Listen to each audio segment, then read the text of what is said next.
पठामि संस्कृतं नित्यं वदामि संस्कृतं सदा ध्यायामि संस्कृतं सम्यक् वन्दे संस्कृतमातरम् संस्कृतस्य प्रसाराय नैजं सर्वं ददाम्यहम् संस्कृतस्य सदा भक्तो वन्दे संस्कृतमातरम् संस्कृतस्य कृते जीवन् संस्कृतस्य कृते यजन् आत्मानमाहुतं मन्ये न वन्दे संस्कृतमातरम् वन्दे संस्कृतमातरम्।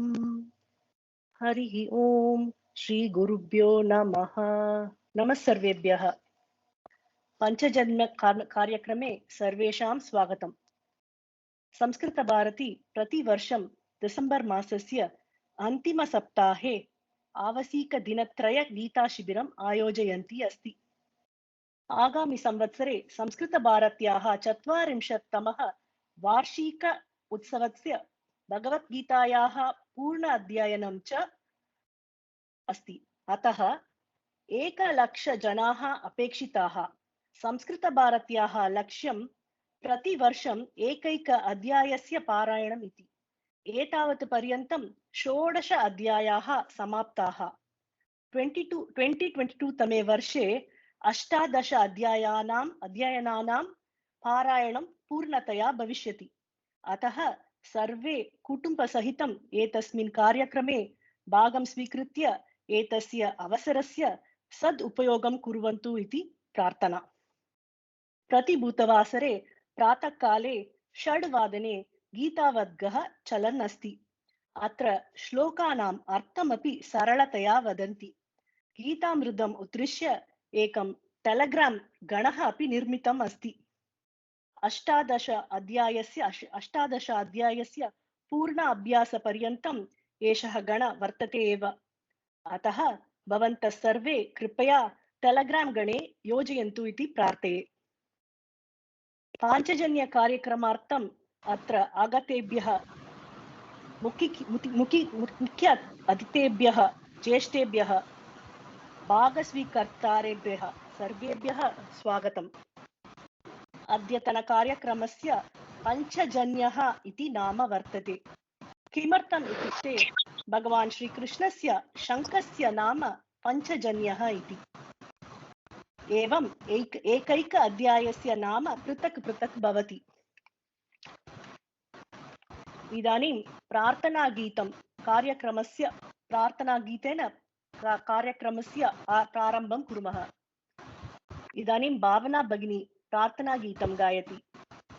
पाहि पाहि जगन्मोहन कृष्ण परमानन्द श्री कृष्ण पाहि पाहि जगन्मोहन कृष्ण परमानन्द श्री कृष्ण देवकी वसुदेव नन्दन कृष्ण दिव्य सुन्दर श्री कृष्ण नन्द यशोदा नन्दन कृष्ण इन्दुवदन श्री कृष्ण कृष्ण कुङ्कुम पङ्कवी पंकिल कृष्ण गूढमहिम श्री कृष्ण किङ्किणी रचित घनं घन कृष्ण क्रीडालोल श्री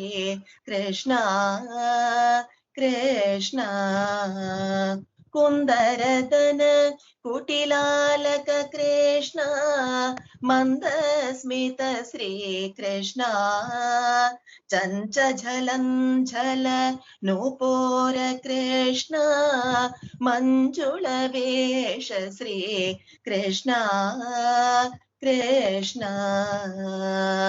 साधु साधु नटवेश कृष्ण सत्यसन्ध श्री कृष्ण पालित नारायण तीर्थ कृष्ण परम पावन श्री कृष्ण कृष्ण पाहि पाहि जगन्मोहन कृष्ण परमानंद श्री कृष्ण कृष्ण धन्यवादः धन्यवादः भगिनी, अति उत्तमम् आसीत् गीतम्। इदानीम् अस्माकं ज्येष्ठः श्रीरामकृष्ण भट्ट महोदयः अतिथेः परिचयं कारयति। नमस्ते महोदय। नमो नमः। सुप्रभातम्। नमः मम संस्कृतबान्धवाः। अद्य अस्माभिः सह विराजमानः अस्ति सरल सज्जन विशिष्टमहानुभावः। अद्यतनकार्यक्रमस्य अस्माकं मुख्य अतिथिः। संस्कृतभारत्याः संस्कृतभारतीतः संस्कृतभारत्यै इति तस्य जीवनस्य सूत्रम्। BSc मैथ्स पदवीधारी इदानीं सुचित्रा भगिनी 30 कार्यक्रमस्य वर्षेभ्यः पूर्वं सामान्य छात्ररूपेण संस्कृतभारतीं प्रविश्य विवृणोति। संस्कृतं पठित्वा संस्कृताय जीवनम् अर्पितवान् अस्ति महानुभावः। संस्कृते संशोधनं कृत्वा PhD पदवीं प्राप्तवान् अस्ति सः। संस्कृतभारत्याः विविधदायित्वपदवीम् अलङ्कृत्य इदानीं संशोधनविभागे प्रमुखदायित्वं स्वीकृत्य संस्कृतसेवां कुर्वन् अस्ति। कन्याकुमारीतः काश्मीरपर्यन्तं तस्य कार्यं संस्कृतभारत्याम्। अनेकानि शिबिराणि अनेकान् वर्गान् चालितवान् अस्ति महानुभावः। सरलशैली नाम सरलजीवनशैली, सरलपाठनशैली, सरलव्यवहारः, सरलस्वभावः तस्य जीवनम्। संस्कृतभारती मोहनमहोदयः इत्येव तस्य परिचयः। संस्कृतभारत्याः ज्येष्ठः कार्यकर्ता सः। तमिल सीमा क्षेत्रे समीपकाले अस्तङ्गतस्य विवेकमहोदयस्य एकस्मिन् चलच्चित्रे एकस्य संस्कृतभागस्य दिग्दर्शने मार्गदर्शकरूपेण सहायं कृत्वा संस्कृतभारत्याः कीर्तिं प्रसारितवान् अस्ति।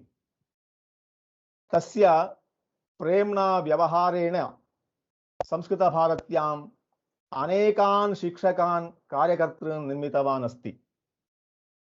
संस्कृतभारतीं गतं मूकम् अपि सः वाचालं करोति इति तस्य विशेषः। अद्य श्रीमान् मोहन महोदयः अस्माभिः अस्मिन् कार्यक्रमे मुख्य अतिथिरूपेण उपस्थितः अस्ति इति अस्माकं भाग्यम्।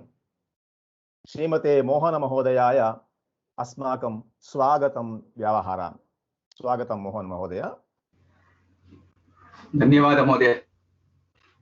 अद्यतन अस्मिन् कार्यक्रमे भगवद्गीतायाः विषये उपन्यासं दातुम् अस्माभिः सह विराजमाना अस्ति श्रीमती कला रविराम महोदया। बहुवर्षेभ्यः पूज्य श्री कृष्णप्रेमी स्वामिनः अत्यन्ता भक्ता तथा शिष्या च। तस्याः जीवनस्य लक्ष्यं स्वस्य गुरुसेवनम् इति विविधसेवाकार्याणि कुर्वती अस्ति। महोदया श्रीमद्भगवद्गीता, भागवतमहापुराणं, वाल्मीकिरामायणं, नारायणीयं, कृष्णकरुणामृतम् इति बहूनां ग्रन्थानाम् उपन्यासम् इति अति सरलतया कुर्वती अस्ति। तथा गुरुणा लिखितानाम् अनेकानां ग्रन्थानाम् उपन्यासम् अपि सा सरलतया करोति। श्रीमद्भगवद्गीतायां तस्याः अत्यन्त प्रीतिकारणेन बालपर्वे एव सा 700 श्लोकानां कण्ठस्थीकरणं कृतवती अस्ति। तस्याः अपरम् एकं मुख्यं लक्ष्यं सर्वे जनाः संस्कृतेन एव सर्वेषां ग्रन्थानां पारायणं कुर्वन्तु, पठन्तु इति। प्रतिदिनं सा श्रीमद्भागवत महापुराणं तथा अन्य श्लोकान् बालकेभ्यः पाठयन्ती अस्ति। प्रतिदिनं प्रातःकालतः अस्माकं सनातनधर्मस्य परिपालनार्थं तथा अज्ञानदूरीकरणार्थं सा बालकेभ्यः तथा अन्येभ्यः मुख्यग्रन्थान् पाठयन्ती अस्ति। एतानि अतिरिच्य विविधग्रन्थानां ई-बुक्स् करणे स्वीयं समर्पितवती अस्ति। भागवतं भगवद्गीता ई-बुक्स् इदानीमेव अन्तर्जाले लभ्यन्ते। अनेकानां प्रशंसनम् अपि प्राप्तवती अस्ति महाभागा। तस्याः समाजसेवकार्याणि न केवलं श्लाघ्यानि अपि च अनुसरणीयानि एव। निर्धनेभ्यः तण्डुलवितरणम्, आहारवस्तूनां वितरणं, वैदिकजनानां प्रोत्साहनम् अपि सा कुर्वती अस्ति। वयम् अस्माकं संस्कृतभारतीजनाः सर्वप्रयत्नेन सरलतया सहजतया च गीतापारायणं कर्तुं शक्ताः भवेम इति प्रयत्नं कुर्वन्तः स्मः। इत्यस्मिन् सन्दर्भे अत्र अस्माभिः सह तस्याः उपस्थितिः अस्माकं भाग्यम् एव। श्रीमती कलारविरमा महोदयायै अस्माकं हार्दं स्वागतं निवेदयामि। स्वागत महोदये। अस्माकं एतस्मै कार्यक्रमाय अनेके वरिष्ठाः कार्यकर्तारः, संस्कृत अनुरागिणः, प्रोत्साहकाः, छात्राः सर्वे आगतवन्तः सन्ति। महान् सन्तोषः वर्तते। भवतां सर्वेषां कृते आदरपूर्वकं स्वागतं निवेदयामि। नमस्काराः। जयतु भारतं, लसतु संस्कृतम्। धन्यवादः महोदय। इदानीं सुचित्रा भगिनी कार्यक्रमम् उद्दिश्य सङ्कल्पं च विवृणोति। स्वागतं भगिनी, आगच्छतु। नमः सर्वेभ्यः। पाञ्चजन्यः नामोद्देशः कथं भवति इति पश्यामः। भगवतः श्रीकृष्णस्य शङ्खस्य नाम पाञ्चजन्यः। पञ्चजने भवः इति पाञ्चजन्यः। पञ्चजनः इति एकः असुरः समुद्रे आसीत्। तस्य अस्थितः जातः एषः शङ्खः इति कारणेन पाञ्चजन्यः नाम अभवत्। अस्तु, शङ्खनादः शुभारम्भसूचकः अथवा युद्धारम्भसूचकः भवति। कुरुक्षेत्रे यदा श्रीकृष्णः शङ्खनादं कृतवान् तदा सः ध्वनिः आश्रितेषु पाण्डवेषु उत्साहं पूरयति स्म, अभयं ददाति स्म। परन्तु सः एव ध्वनिः शत्रुषु भयं जनयति स्म। तथैव कौरवपक्षे उत्साहपूरणाय सिंहनादं कुर्वन् शङ्खनादं कृतवान् भीष्म पितामहः। इदानीम् अस्माकं वर्षद्वयात्मक गीतामृत पारायणसरणेः प्रवर्धनाय च मङ्गलं तनोतु एषः पाञ्चजन्य नामकः प्रथमकार्यक्रमः। वयं सर्वे गीतामृत पारायणम् अस्माकं गृहेषु अन्यान् गीतामृत पारायणं कारयामः च, गीतामृत आस्वादनम् अपि कुर्मः। अस्तु, इदानीम् अर्जुन विषादयोगः। अर्जुनस्य विषादः कथं योगः जातः परिशीलयामः। कुरुक्षेत्रे यदा अर्जुनस्य प्रतिपक्षे उपस्थिताः स्वबान्धवः इत्येव अर्जुनस्य दुःखस्य कारणम् अभवत्। तद् दुःखमेव अर्जुन विषादयोगः इति नाम्ना भगवद्गीतायाः प्रथमः अध्यायः जातः। सः योगः एव अग्रिमेषु 17 अध्यायेषु भगवता श्रीकृष्णेन उपदिष्टानां विषयाणां बीजः इव वर्तते। एतस्मात् बीजात् ज्ञानोपदेशः जातः इति वयं जानीमः। कुरुक्षेत्रे यदा स्वप्रतिपक्षे स्वबान्धवान् दृष्ट्वा यदा अर्जुनस्य मनसि दुःखानि अहमहमिकया जातानि, तानि दुःखानि श्रीकृष्णस्य उपदेशेन निवारितानि अभवन्। श्रीकृष्णस्य विश्वरूपदर्शनेन अर्जुनस्य मोहः व्यपगतः। ततः परं तेन कर्तव्यानि कार्याणि ज्ञात्वा तानि कार्याणि कर्तुं दृढमनस्कः जातः अर्जुनः। तदा एव तस्य दुःखं योगः जातः। तथैव सर्वेषां मनुष्याणां जीवने अपि दुःखानि भवन्ति एव। तस्मिन् समये भगवतः चिन्तने निमग्नाः भूत्वा स्वकार्याणि क्रियन्ते चेत् तस्य दुःखस्य परिणामः भवति एव। सः परिणामः एव योगः। सः योगः एव भगवतः पादारविन्दं प्राप्तुं मार्गः भवति। तदेव अस्माकं लक्ष्यं किल। अस्तु, इदानीम् अस्माकं गीतामृत पारायण सरणेः प्रथमे पाञ्चजन्य कार्यक्रमे वयं सर्वे स्मः। संकल्प श्लोकेन द्वारा पारायणस्य आरम्भं कुर्मः। कृपया सर्वे म्यूट् मध्ये भूत्वा संकल्प श्लोकं शृणुमः।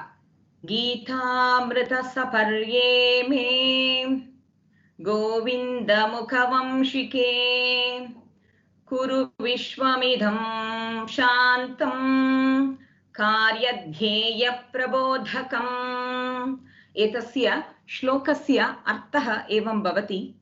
हे गीतामृताख्ये पूजे गोविन्द वाग्वादिनी मम कर्तव्यस्य परमार्थस्य प्रबोधकम् एतत् जगत् परिपूर्णं करोतु इति एव।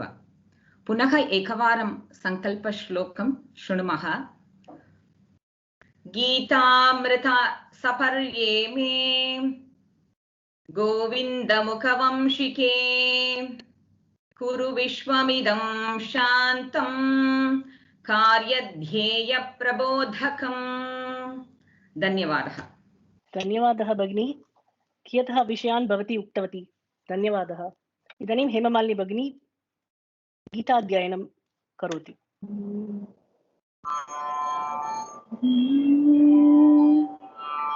गीताध्यानम्। ॐ पार्थाय प्रतिबोधितां भगवता नारायणेन स्वयं व्यासेन ग्रथितां पुराणमुनिना मध्ये महाभारतम् अद्वैतामृतवर्षिणीं भगवतीम् अष्टादशाध्यायिनीम् अम्ब त्वामनुसन्दधामि भगवद्गीते भवद्वेषिणी। नमोऽस्तु ते व्यासविशालबुद्धे फुल्लारविन्दायतपत्रनेत्र येन त्वया भारततैलपूर्णः प्रज्वालितो ज्ञानमयः प्रदीपः। प्रपन्नपारिजाताय स्तोत्रवेत्रैकपाणये ज्ञानमुद्राय कृष्णाय गीतामृतदुहे नमः। सर्वोपनिषदो गावः दोग्धा गोपालनन्दनः पार्थो वत्सः सुधीर्भोक्ता दुग्धं गीतामृतं महद। वसुदेवसुतं देवं कंसचाणूरमर्दनं देवकी परमानन्दं कृष्णं वन्दे जगद्गुरुम्। भीष्मद्रोणतटा जयद्रथजला गान्धारनीलोत्पला शल्यग्राहवती कृपेण वहनी कर्णेन वेलाकुला। अश्वत्थाम विकर्णघोरमकरा दुर्योधनावर्तिनी सोत्तीर्णा खलु पाण्डवैरणनदी कैवर्तकः केशवः पाराशर्यवचः सरोजममलं गीतार्थगन्धोत्कटम् नानाख्यानककेसरं हरिकथा सम्बोधना बोधितम् लोके सज्जन षट्पदैरहरहः पेपीयमानं मुदा भूयाद्भारत पंकजं कलिमल प्रध्वंसिन श्रेयसे मूकं करोति वाचालं पंकुं लङ्घयते गिरिं यत्कृपातमहं वन्दे परमानन्दमाधवम् यं ब्रह्मा वरुणेन्द्र रुद्रमरुतः स्तुन्वन्ति दिव्यैस्तवैः वेदैः साङ्गपदक्रमोपनिषदैः गायन्ति यं सामगाः ध्यानावस्थितदद्गतेन मनसा पश्यन्ति यं योगिनः यस्यान्तं न विदुः सुरासुरगणा देवाय तस्मै नमः देवाय तस्मै नमः। धन्यवादः। इदानीं सामूहिकपारायणं भवति। हेममालिनी भगिनी बालकेन्द्र बालकाः च कुर्वन्ति। श्रीकृष्णाय परमात्मने नमः। श्रीमद्भगवद्गीता अथ प्रथमोऽध्यायः अर्जुन विषाद योगः। धृतराष्ट्र उवाच धर्मक्षेत्रे कुरुक्षेत्रे समवेतायुयुत्सवः मामकाः पाण्डवाश्चैव किमकुर्वत सञ्जय। सञ्जय उवाच दृष्ट्वा तु पाण्डवानीकं व्यूढं दुर्योधनस्तदा आचार्यमुपसङ्गम्य राजा वचनमब्रवीत् पश्यैतां पाण्डुपुत्राणाम् आचार्यमहतीं चमूं व्यूढां नृपधपुत्रेण तव शिष्येण धीमता।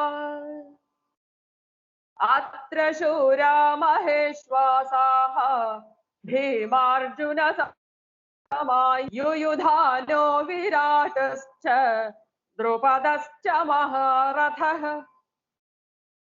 धृष्टकेतुश्चेकितानः काशीराजश्च वीर्यवान् पुरुजित् कुन्तिभोजश्च शैब्यश्च नरपुङ्गवः युधामन्युश्च विक्रान्तः उत्तमौजाश्च वीर्यवान् सौभद्रो द्रौपदेयाश्च सर्व एव महारथाः।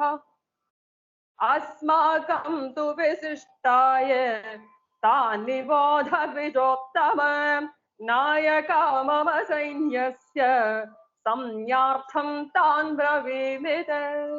भवान् भीष्मश्च कर्णश्च कृपश्च समितिञ्जयः अश्वत्थामा विकर्णश्च सौमदत्तिस्तथैव च अन्ये च बहवः शूराः मदर्थे त्यक्तजीविताः ज्ञानाशस्त्रप्रहरणाः सर्वे युद्धविशारदाः।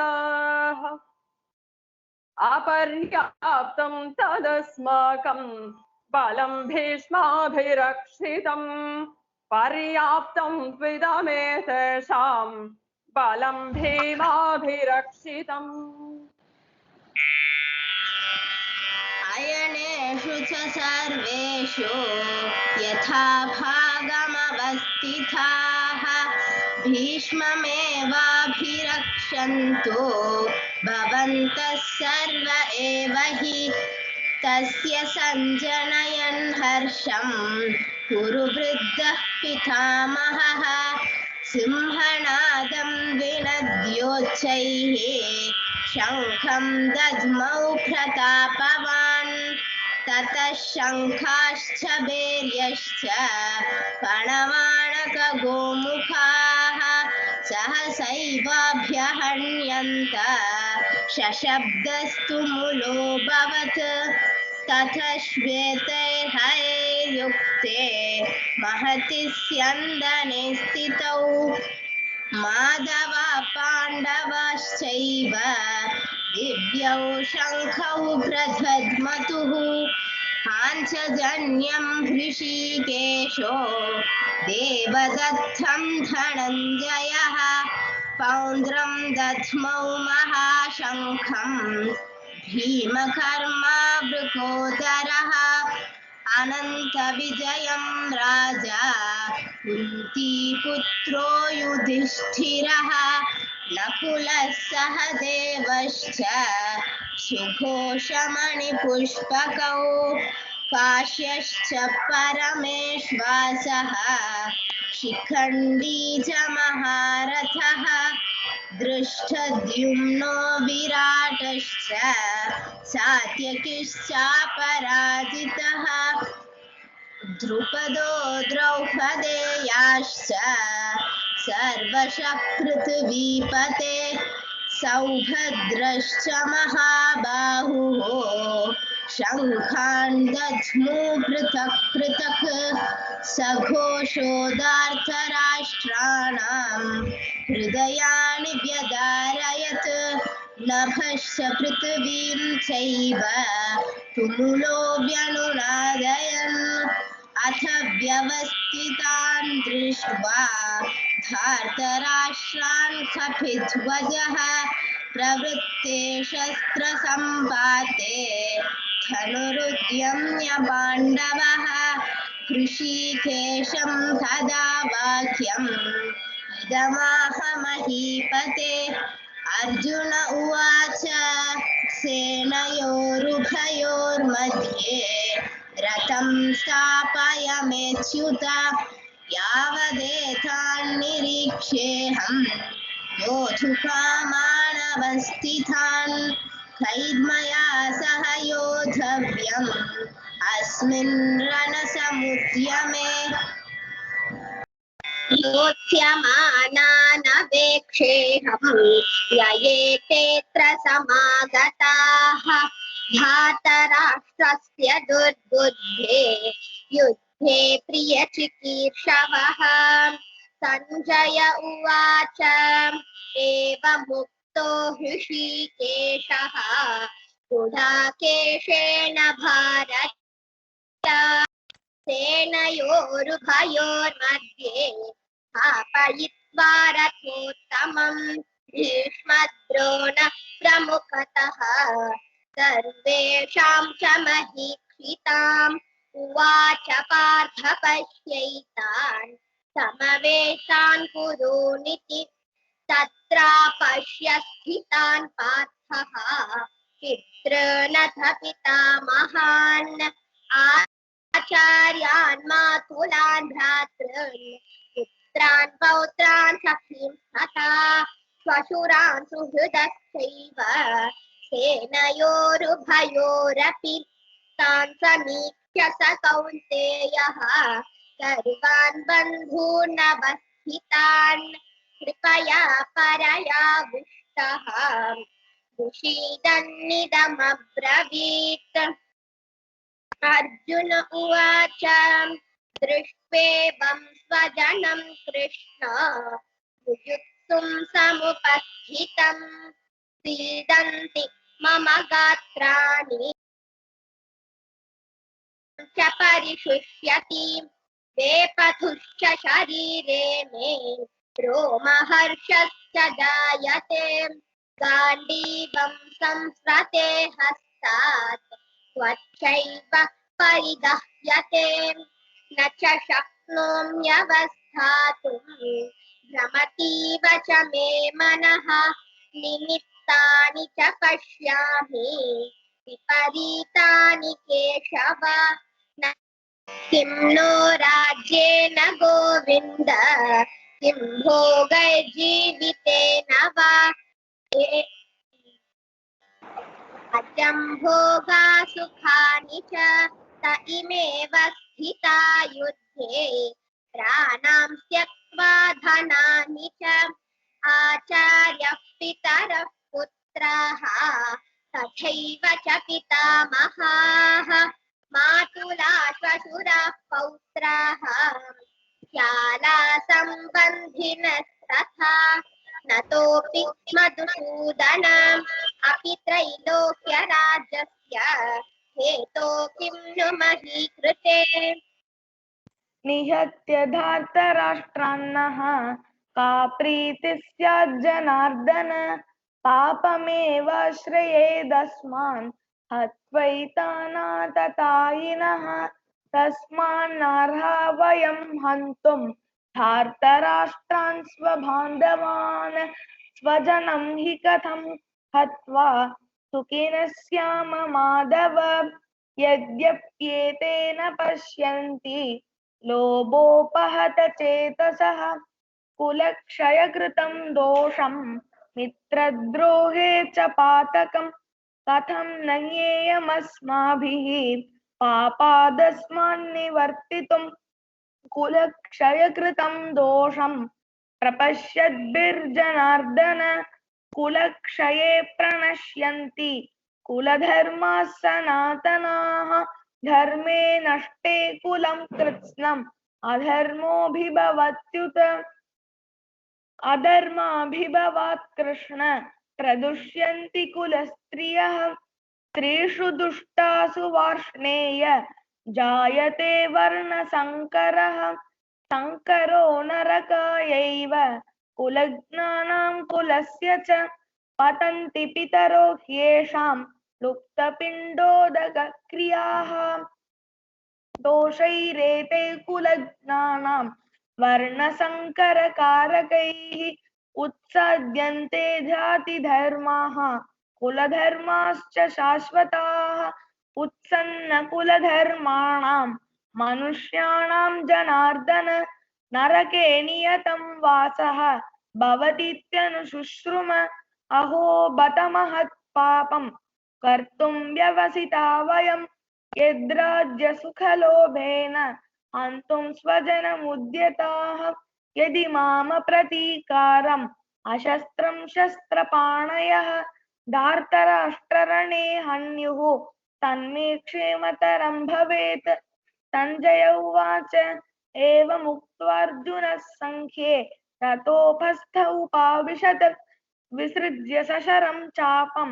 शोकसंविघ्नमानसः ॐ तत्सदिति श्रीमद्भगवद्गीतासु उपनिषत्सु ब्रह्मविद्यायां योगशास्त्रे श्रीकृष्णार्जुनसंवादे अर्जुनविषादयोगो नाम प्रथमोऽध्यायः हरिः ओं तत्सत्। धन्यवादः, अति उत्तमम् आसीत्। इदानीं पूजनीया श्रीमती कला रविराम महोदया उपन्यासकर्त्री श्री कृष्णप्रेमी स्वामिनः शिष्या च भगवद्गीतायाः महात्म्यम् इति विषये तमिळ् भाषया उपन्यासं करोति। स्वागतं महोदये। भक्तितत्त्वानां गतये च महात्मनाम्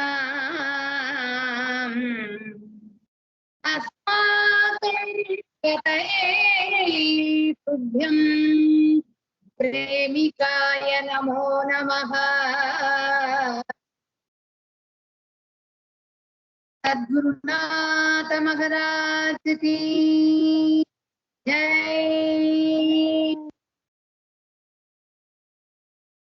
பகவத்கீதை அப்படிங்கிற சாஸ்திரம் உலகத்துக்கே ஒரு சாஸ்திரமாக இருக்கு.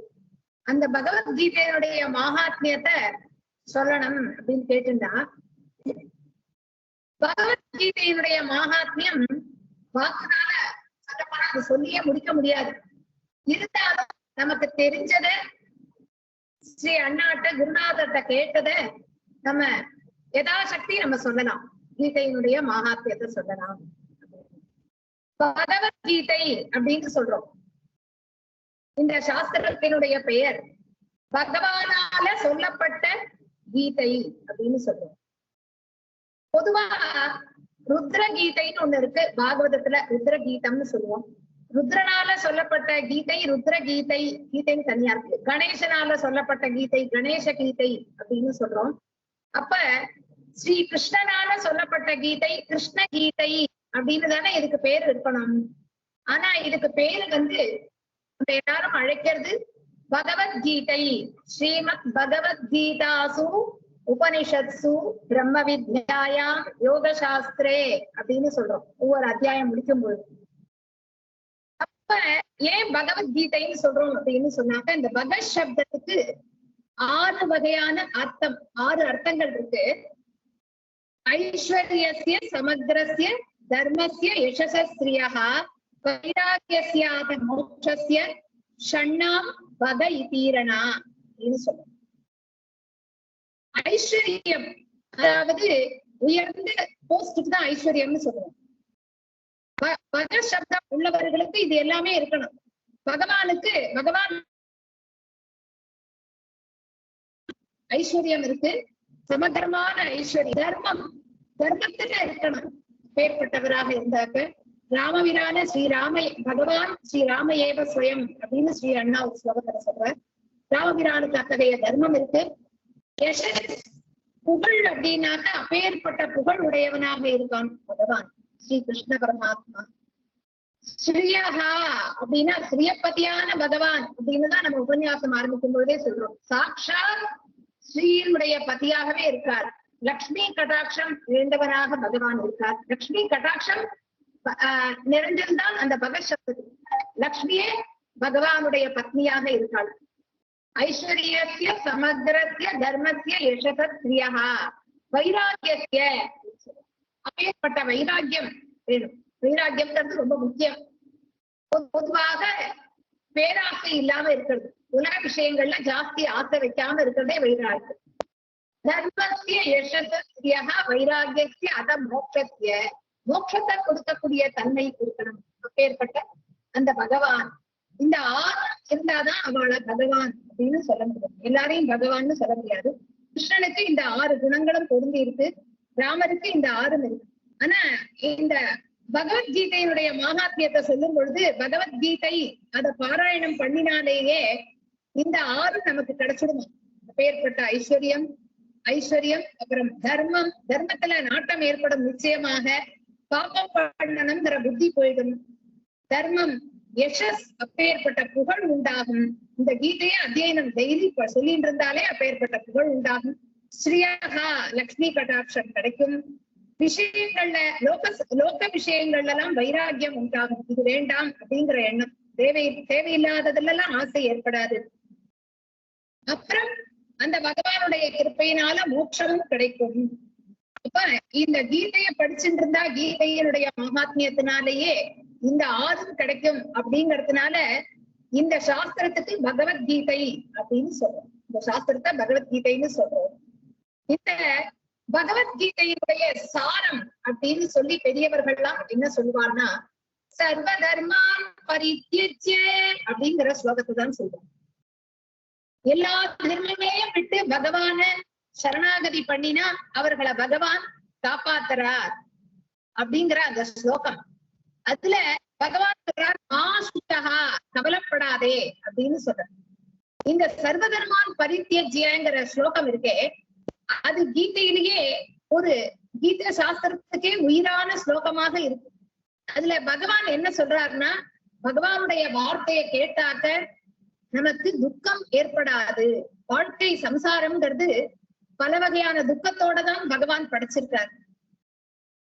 சர்வதர்மான் பரித்யஜ்ய மாமேகம் சரணம் பிரஜங்கிற அந்த பகவான சரணாகதி பண்ணிட்டாக்க அகம் துவா சர்வ பாபேபியா மோட்சயிஷ்யாமி மா சுச்சகா, உன்னை எல்லா வகையான துன்பங்கள்ல இருந்தும் பாப்பங்கள்ல இருந்தும் விடுவிக்கிறேன், நீ கவலைப்பட வேண்டாம் அப்படின்னு அபயம் கொடுக்கிறார். இந்த சம்சாரத்துல நமக்கு அபயம்ங்கிறது ரொம்ப முக்கியமான விஷயமாக இருக்குங்க. அப்பேற்பட்ட அபயம் கொடுக்கக்கூடிய சாஸ்திரமாக இருக்கு, சரணாகதி சாஸ்திரமாக இருக்கு இந்த கீதை. இந்த பகவத்கீதையிலேயே இந்த ஸ்லோகம் ரொம்பவும் தாரமான ஸ்லோகம், ரொம்ப பகவத்கீதையினுடைய உயிர் அப்படின்னே பெரியவாழ்லாம் இந்த ஸ்லோகத்தை சொல்லுவார்கள். அப்புறம் பகவத்கீதையினுடைய மகாத்மியம் அப்படின்னு பார்க்கும்போது இந்த பகவத்கீதை பொதுவாக தன்னம்பிக்கையை கொடுக்கிறது. எல்லாருக்குமே ஒரு தன்னம்பிக்கை, கான்பிடன்ஸ், நம்ம மேல நமக்கு ஒரு நம்பிக்கை இருந்தாதான் நம்ம எந்த விஷயத்தையுமே செய்ய முடியும். அது ரொம்ப அவசியமாக இருக்கு. ஒரு பிசினஸ் ஒருத்தர் பண்றார் அப்படின்னு சொன்னா கூட அவருக்கு ஒரு நிச்சயமா நம்ம நல்லபடியா முன்னேறுவோங்கிற நம்பிக்கை இருந்தாதானே அதுல இறங்கி நல்லபடியா அவரு ஜெயிச்சு வர முடியும், அதுல நல்ல சக்சஸ்ஃபுல்லா வர முடியும். இல்ல ஒருத்தருக்கு சிஏ படிக்கணும் அப்படின்னு ஒரு குழந்தைக்கு ஆசை இருக்கு அப்படின்னு சொன்னாக்க அந்த குழந்தைக்கு தன்னம்பிக்கையே இல்லைன்னா அந்த சிஏ படிப்புல இறக்கி விட்டு அப்புறம் என்ன பண்ண முடியும்? ஒண்ணுமே பண்ண முடியாது. எல்லா விஷயத்துக்கும் படிக்கணும்னாலும் வேலை பார்க்கணும்னாலும் இந்த உலகத்துல வாழறதுக்கே நமக்கு தன்னம்பிக்கைங்கிறது ரொம்ப முக்கியமாக இருக்கு. ஒருத்தருக்கு கல்யாணம் பண்ணி வைக்கிறோம் அப்படின்னு சொன்னாக்க அந்த குழந்தைகளுக்கு தன்னம்பிக்கை இருந்தாதான் கிரகஸ்தாசிரமத்திலேயே வர முடியும். ஐயோ கல்யாணம் பண்ணிண்டா அப்புறம் நிறைய நமக்கு கமிட்மெண்ட்ஸ் எல்லாம் வந்துருமே, அப்புறம் குழந்தைகள்லாம் ஏற்படும், அப்புறம் அவளெல்லாம் படிக்க வைக்கணும், அப்புறம் இவ்வளவு நமக்கு பணம் தேவைப்படும், இதெல்லாம் சம்பாதிக்கணும் அப்படின்னு யோஜனை பண்ணிட்டே இருந்தாக்க அப்புறம் தன்னம்பிக்கையே இருக்காது. அப்புறம் அந்த கிரகஸ்தாசிரமத்துல இந்த மாதிரி உள்ள குழப்பத்தோட போனா அது கிரகஸ்தா சிரமமா தான் இருக்கும், கிரகஸ்தாசிரமமா இருக்காது. ஆகையினால தன்னம்பிக்கைய கொடுக்கணும். தன்னம்பிக்கைய கொடுக்கறது ஸ்ரீமத் பகவத்கீதை. பகவத்கீதை சாஸ்திரத்தை நம்ம பாராயணம் பண்ணிட்டே இருக்கும் பொழுது அதுல இருக்கிற ஸ்லோகங்களை படிக்கும் பொழுது பகவானுடைய உபதேசத்தை கேட்டுட்டே இருக்கும் பொழுது நம்மள அறியாம மனசுக்கு ஒரு நம்பிக்கை உண்டாகிறது, மனோதைரியம் உண்டாகிறது. அப்படி தன்னம்பிக்கையை கொடுக்கக்கூடிய ஒரு சாஸ்திரமாக இருக்கு பகவத்கீதை. நம்மளுடைய ஆற்றலை பெருக்கக்கூடிய சாஸ்திரமாக இருக்கு. நமக்குள்ள என்ன ஒரு டேலண்ட் இருக்கோ அதெல்லாம் வெளியில கொண்டு வருது இந்த கீதை. அப்புறம் பொதுவாவே உலகத்துல யாரையாவது பார்த்து நீங்க ஏன் சார் இப்படி கஷ்டப்படுறேன் அப்படின்னு தான் கேட்டோம்னா சௌக்கியமா இருக்கிறதுக்காக நான் கஷ்டப்படுறேன் அப்படின்னு சொல்லுவாங்க. எல்லாருமே எந்த வேலையை செஞ்சாலுமே சுகமா இருக்கிறதுக்கு தான் நான் செய்கிறேன். வேலை பார்த்தா கூட எப்போ சம்பாதிக்கணும், அப்புறம் சுகமா இருக்கணும் அப்படின்பா. சுகமா இருக்கணும், சௌக்கியத்தை சம்பாதிக்கணும் அப்படிங்கிறது எல்லாரும் சொல்லிக்கிறாங்க. ஆனா சௌக்கியம் எப்படி சம்பாதிக்கணும்ங்கிறது தெரியல, சுகங்கிறத எப்படி அடையணும், துக்கத்தை போக்கணும் அது எப்படிங்கிறது தெரியல. அத நமக்கு கீதா சாஸ்திரம் தான் சொல்லி தருது. கீதையினுடைய ஆரம்பத்திலேயே பகவான் சொல்ற அசோச்சியான் அன்பசோச்சஸ்வம் பிரக்ஞாவாதாம் சபாஷசே கதாசூன கதாசூச்ச நானுஷோச்சந்தி பண்டிதாக அப்படிங்கிற ஸ்லோகம் ஆரம்பிக்கும் பொழுதே கவலைப்படாதே அப்படின்னு ஆரம்பிக்கிறார். கடைசியில கீதையை முடிக்கும் பொழுது, உபதேசத்தை முடிக்கும் பொழுது மா சுச்சகா அப்படின்னு முடிக்கிறார், கவலைப்படாத. மொத்தம் சம்சாரம்னா கவலை நிறைய இருக்கு, அந்த கவலைய துடைக்கக்கூடிய ஒரு சாஸ்திரமாக இருக்கு கீதை. பொதுவா துக்காலயம் அசாஸ்வதம் அப்படின்னு சொல்றாரு பகவான். பகவான் சிருஷ்டி பண்ண பொழுதே சௌக்கியமா இருக்கிறதுக்காக சிருஷ்டி பண்ணல. இதுல பல கவலைகள் பல கஷ்டங்களோடதான் வச்சிருக்கார். பசிக்கிறது, துக்கம் ஏற்படுறது, பல வகையான நோய்கள்லாம் வருது, மனசுக்கு கஷ்டம் வருது. இதெல்லாம் போக்கிக்கணும் அப்படின்னு சொன்னா கீதையை படிக்க படிக்க மனசுக்கு ஆறுதலாக இருக்கு. எல்லாத்த விட பெரிய துக்கம் மரணம் அப்படிங்கிறது. அந்த மரணத்தை கட்டி பயம் வராது. கீதையை படிச்சுட்டு இருக்கிறவனுக்கு ஒரு அபாரமான மனோதைரியம் ஏற்படும். அதனால ஸ்ரீ அண்ணா சொல்லுவார், மரணம் அப்படிங்கிறது ரமணம் அப்படின்னு சொல்லுவார். பகவானோட ரமிக்கக்கூடியது தானே இந்த சரீரத்தை விட்டுட்டு, அதுக்காக என்னத்துக்கு கவலைப்படணும் அப்படின்னு அடிக்கடி எடுத்து சொல்லுவார் அண்ணா. அப்ப அந்த கீதையில சாங்கிய யோகத்துல 11வது ஸ்லோகத்துல இருந்து ஆரம்பிச்சு 38வது ஸ்லோகம் வரைக்கும் தினம் பாராயணம் பண்றவாளுக்கு அந்த எந்த பயமும் இருக்காது. நிச்சயமா மரண பயம் அப்படிங்கிறது ஏற்படாது. அவ எதை கண்டும் பயப்பட மாட்டார்கள் அப்படின்னு சொல்லி அந்த பாராயணத்துக்கு பலன் சொல்றார். ஏன் அப்படின்னு சொன்னா அதுல அந்த ஆத்மா வேற சரீரம் வேறங்கிறத பகவான் தெளிவா எடுத்து சொல்றார். வாசாம்சி ஜீர்ணானி யதா விகாய நவானி கிருண்ணாதி நரோபராணி கதா சரீராணி விகாய ஜீர்ணானி அந்யானி சம்யாதி நவானி தேவி. இந்த உடம்பு பழைய வஸ்திரத்தை எப்படி உதறிட்டு ஒரு மனுஷன் புது வஸ்திரத்தை கட்டிக்கிறானோ சந்தோஷமா தானே கட்டிக்கிறான். ஐயோ பழைய வஸ்திரம் ரொம்ப கிழிஞ்சு போயிட்டு இதை நான் விட வேண்டியிருக்கேன் அப்படின்னு யாருமே வருத்தப்படுறது இல்லை. அது போல இந்த உடம்ப விட்டுட்டு ஞானியாக இருக்கிறவன் அவன் பகவான் இடத்துல போறான், அல்லது வேற பக்தனாக இருக்கிறவன் எனக்கு ஜென்மனி வேற ஒரு ஜென்மா வேணும் அப்படின்னு புதுசா ஜென்மா எடுத்துக்கிறான், எடுத்து நான் பக்தி பண்றேன் அப்படிங்கிறான். ஆகையினால அந்த மனோ தைரியத்தை கொடுக்கறது முக்கியமாக. எதை கண்டும் பயம் இல்லை, மரணத்தை கண்டும் நிச்சயமாக பயமே வராது. பகவத்கீதையை படிக்கிறவாளுக்கு பெரிய துக்கமே போயிடும். கவலைப்படாம இருப்பான், கவலைப்படாம இருக்கணும்ங்கிறதுதான் மா சுச்சகா அப்படின்னு சொல்லி பகவான் சொல்ற. இன்னொன்னு கவலை, இந்த துக்கம், இதுக்கெல்லாம் காரணம் என்ன அப்படின்னு பார்த்தா ஆசைதான். அந்த ஆசைங்கிற வேறையே அழிச்சுடுறது இந்த கீதை. கீதையை படிக்கும் பொழுது உலக விஷயத்துல தேவையில்லாம ஆசை இருக்கு இல்லையா, அதெல்லாத்தையும் வேரோட போக்கிடுறது. ஆனா எல்லாருக்கும் ஒரு டவுட் வரும். என்ன டவுட்னா, உலக விஷயத்துல ஆசை வேணுமா ஆசை வேண்டாமா அப்படிங்கிற விஷயத்துல ஒரு டவுட் வரும். ஏன்னு சொன்னாக்க, ஆசையே இல்லாம இருந்தா இந்த உலகத்துல வாழ முடியாது. அதுக்கு தேவையான கொஞ்சம் ஆசை இருந்தாதான் இந்த சம்சாரத்திலேயே வாழ முடியும். ஆசையே அற்ற நிலைன்னா அப்புறம் சதாசிவ பிரம்மேந்திராள் மாதிரி சம்சாரம் பண்ணணும், பெரிய ஞானிகள் மாதிரி, பரமஹம்சர் மாதிரி இருக்கணும். அந்த நிலையில எல்லாரும் இருந்தாருன்னா அப்புறம் இந்த உலகமே நடக்காதே. எல்லாரும் மாயையில கட்டுப்பட்டு தானே நம்ம எல்லாம் இருக்கிற மாதிரி தானே பகவான் படைச்சிருக்கார் அப்படின்னு சொன்னாக்க, அந்த தஸ்மாத்து அந்தர திருப்பவன் அந்த மாதிரி நடு நிலையில எப்படி வாழ்க்கையை கொண்டு போகணும். சம்சாரத்திலையும் வாழணும். நம்ம கல்யாணம் பண்ணிக்கிறோம், குழந்தைகளோட இருக்கோம், உலக வாழ்க்கையில இருக்கோம். ஆனா நமக்கு தேவையான ஆசையோட எப்படி வாழணும் உலக வாழ்க்கைய அப்படிங்கறத பகவான் கத்து கொடுக்கிறார். எதுலையுமே அதிகமான பற்றுதல் இல்லாம கர்மயோகமாக காரியங்களை எல்லாம் செய். எதையும் ஜாஸ்தி எதிர்பார்க்காம, பலனை எதிர்பார்க்காம காரியத்தை செய். அப்பதான் உனக்கு மனசுக்கு அமைதி கிடைக்கும், சாந்தி கிடைக்கும், ஆனந்தம் கிடைக்கும் அப்படின்னு கர்மயோகத்தை உபதேசம் பண்றார். அதுக்கப்புறம் ஞான யோகத்தை உபதேசம் பண்றார். சர்வம் ஞான பிளவேனைவ, எல்லாமே ஞானத்தினால எப்பேற்பட்ட துக்கத்தையும் தாண்டிடலாம் அப்படின்னு சொல்லி, ஆத்மா வேற சரீரம் வேறங்கிற விஷயங்களை எடுத்து சொல்லி ஞான யோகத்தை உபதேசம் பண்றார். எல்லாத்துக்கும் மேல பக்தி யோகத்தை ரொம்ப அற்புதமாக எடுத்து சொல்லி தரார் பகவான். ஐயாவேஷ்ய மனகா, ஐயாசக்த மனகா பார்த்த, என்னிடத்திலேயே ஆசை வை அப்படின்னு பகவான் சொல்றாரு. இவ்வளவு பெரிய விஷயம். கண்ணன் இடத்திலேயே ஆசையை வச்சுட்டாக்க அப்புறம் உலக விஷயத்துல ஆசை வராது. பொதுவா ஒருத்தரை சொல்லணும்னா ஆசைய விடுன்னு சொல்லிட்டே இருந்தாக்க எல்லாராலையும் விட முடியாது. ஆனா அதுக்கு பதிலா என்ன சொல்லலாம் அப்படின்னு சொன்னாக்கா, ஒரு மரக்கிளைய மேல்கிளைய விடுன்னு, கீழ்கிளைய விடுன்னு சொல்றதை விட மேல இருக்கிற கிளைய பிடிச்சுக்கோ அப்படின்னு சொன்னாக்க அப்புறம் அந்த கீழே இருக்கிற விஷயங்கள்ல ஆசை போயிடும். இப்போ நம்மளுக்கு பகவான் புலன்களை கொடுத்திருக்கார், கண்ணு, காது, மூக்கு. இந்த 5 புலன்களும் 5 புலன்கள் வழியாக இந்த மனசு வெளியில போறது, வெளியில அலப்பாயறதுதான் இந்த மனசனுடைய சுபாவமாக இருக்கு. இந்த 5 புலன்களையும் வெளியில அலைய விட்டாக்க கஷ்டம் ஏற்படுறது. ரொம்ப சிம்பிளா சொல்லிடலாம். ஏன் கஷ்டம் வருது அப்படின்னு சொன்னா, இந்த 5 புலன்களையும் வெளியில அலைய விட்டுட்டோம்னா கஷ்டம் ஏற்படுறது. கண்ணால ஏதோ டிவியை பாக்குறோம், காதால வெளியே சப்தங்களை கேட்கிறோம், மூக்குனால வெளியில உள்ளதை முகர்றோம். இப்ப இந்த 5 புலன்களுக்கும் வெளியில அலைய விடாம அதுக்கு ஒரு ஆலம்பனம் கொடுக்கணும்.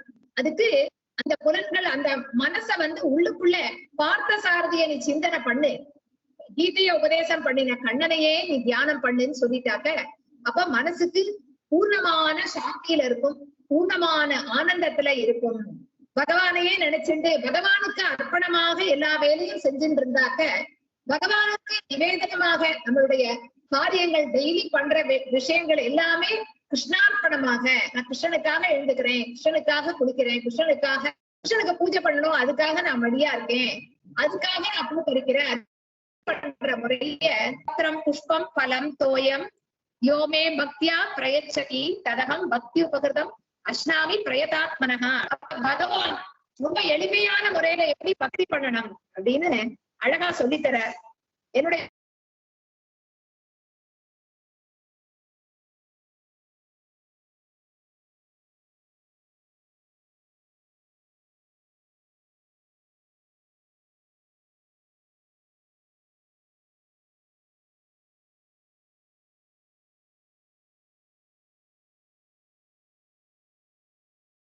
யோகிகளை விட என்ன யார் பஜனை பண்றார்களோ அவனே சிறந்த யோகி அப்படின்னு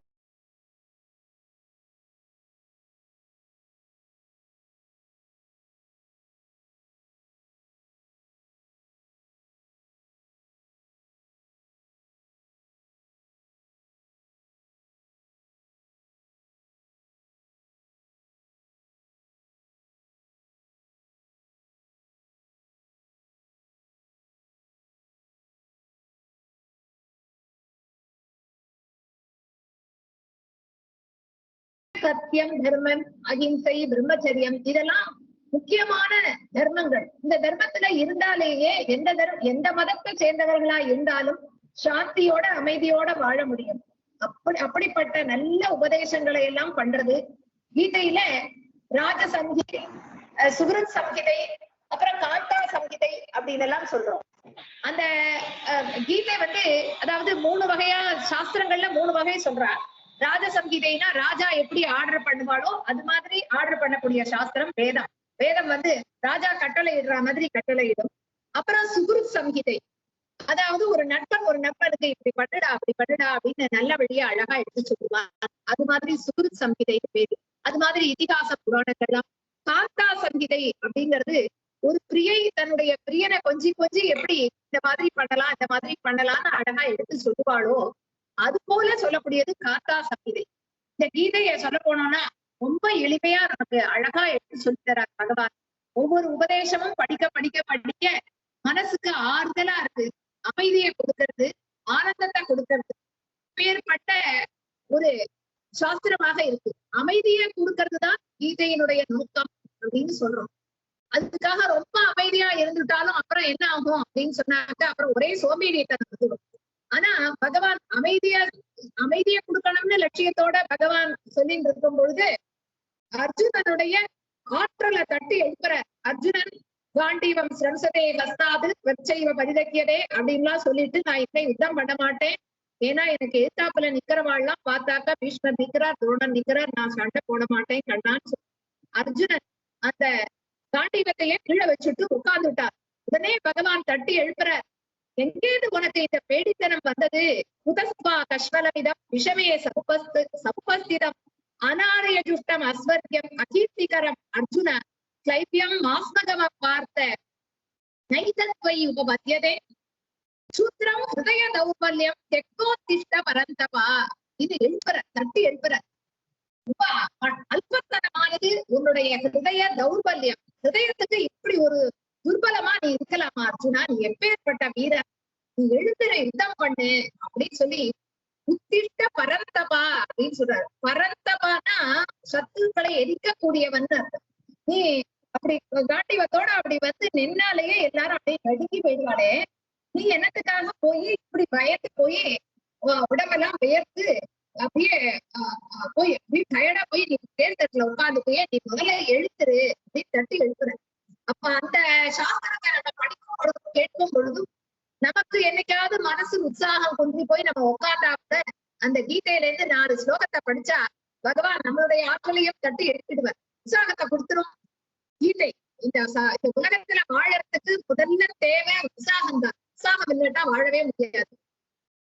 லக்ஷ்மண சுவாமியும் ராமருக்கே எடுத்து சொல்றாரு, உற்சாகம் பலவானாரிய நாஸ்தி உற்சாகா பரம்பலம் அப்படின்னு சொல்லி ராமருக்கே எடுத்து சொல்றாரு. இப்பன்னா சீதாதேவி காண போன போது ராமர் ரொம்ப கஷ்டத்தினுடைய எல்லைக்கு போய் அப்படியே சோர்ந்து போகும் பொழுது லக்ஷ்மணர் தட்டி எழுப்புறார், இப்படி இருக்கக்கூடாது அண்ணா, நம்ம தேடுவோம் உற்சாகமா இருக்கும். அது மாதிரி அந்த உற்சாகத்தை கொடுக்கக்கூடியதாக இருக்கு பகவானுடைய வாக்கியம், ஆற்றலை தட்டி எழுப்புறது. ஆனா எல்லாருக்கும் அந்த ஆற்றல் தட்டி எழுப்பணுங்கிறது கிடையாது. அப்பனா கீதையை படிக்கிறவா எல்லாரும் சண்டைக்கு கிளம்பிடுவா, சண்டையை கிளப்பக்கூடிய சாஸ்திரம் அப்படின்னு சொல்லி கீதையை பத்தி நினைக்க முடியாது. ஏன்னாக்க கீதை அமைதியை கொடுக்கறது, அமைதி தேவையான இடத்துல அமைதி நமக்கு தேவை, சண்டை தேவையான இடத்துல சண்டையும் தான் தேவை. ஒரு கண்ணத்துல அரைஞ்சா இன்னொரு கண்ணத்தை காட்டிகிட்டே இருந்தோம்னா அப்புறம் நம்ம நாடு உட்படவே உட்படாது. அதனால எப்ப சண்டை போடணுமோ அப்ப சண்டையும் தானே போட வேண்டியிருக்கு. அதுதான் இந்து தர்மம் காட்டக்கூடிய வழி. எப்பொழுதுமே அமைதியா இருன்னு சொல்லல, நம்முடைய ஆற்றலை காட்ட வேண்டிய ஒரு தருணம். இப்ப அர்ஜுனனுக்கு யுத்த காலத்துல அவனுக்கு ஆற்றலை காட்டணும், ஆகையினால அவனுடைய ஆற்றலை தட்டி எழுப்புறது இந்த கீதை. அதே இந்த கீதையே பகவான் உத்தமனுக்கு உபதேசம் பண்ணும் பொழுது உத்தமன் அப்பேற்பட்ட ஞானி எல்லாத்தையும் முடிச்சுட்டான். அவனுக்கு சன்னியாச தர்மத்தை உபதேசம் பண்ணி அவனுக்கு ஞானத்தை உபதேசம் பண்ற சன்னியாசியா ஆயிப்போம். அப்ப ஒருத்தருக்கு காலம் தேசம் அதுக்கு தகுந்த மாதிரி அந்தந்த வியக்திக்கு தகுந்த மாதிரி கீதை அவாளுக்கு அதை உபதேசம் பண்றது.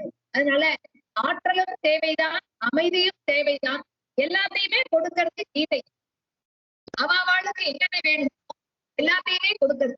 இந்த கீதா சாஸ்திரம் எல்லா வேதங்களுடைய சாரமாக இருக்கு, உபனிஷத்தினுடைய சாரமாக இருக்கு. सर्वोपनिषदो गावो दुग्धा गोपालनन्दनः पार्थो वत्सस्वी गोप्ता गुप्तம் கீதாமிருதம் மகத்து. கீதாமிருதம்ங்கிறது அந்த ஸ்லோகத்துல இருந்து வந்தது.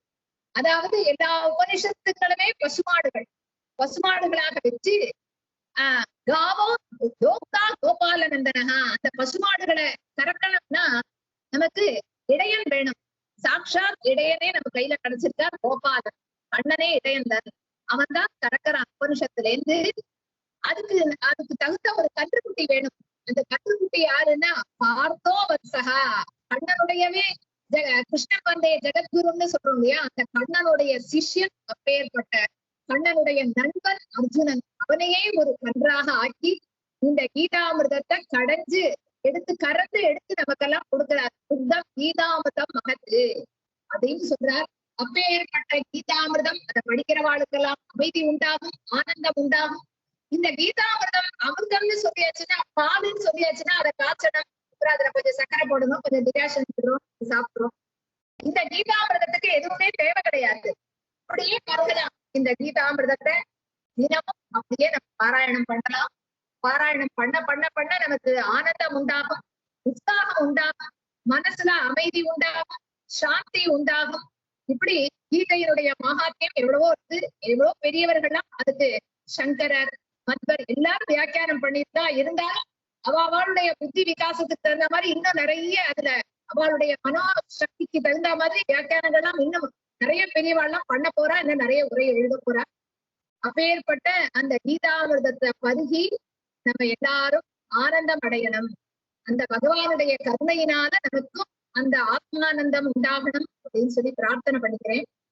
இப்படி ஒரு சதசுல கீதையினுடைய மகாத்மியத்தை பேசுறதுக்கு வாய்ப்பு கொடுத்ததுக்கு எல்லாருக்கும் நமஸ்காரங்கள். ராதே கிருஷ்ணா. ரொம்ப நன்றி. ரொம்ப அழகா நீங்க கீதையினால எப்படி தன்னம்பிக்கை, தைரியம், ஆற்றல் எப்படி வளரும், சுகம் எப்படி கிடைக்கும், மரண பயம் எப்படி போகும், மனசு எப்படி கட்டுப்படும், உலக விஷயங்கள்ல இருந்து ஆசையெல்லாம் எப்படி அடங்கும் அப்படின்னு ரொம்ப ரொம்ப அழகா சொன்னீங்க. ரொம்ப நாங்க எல்லாரும் அதை கேட்டு ரொம்ப ரொம்ப சந்தோஷப்படுறோம்.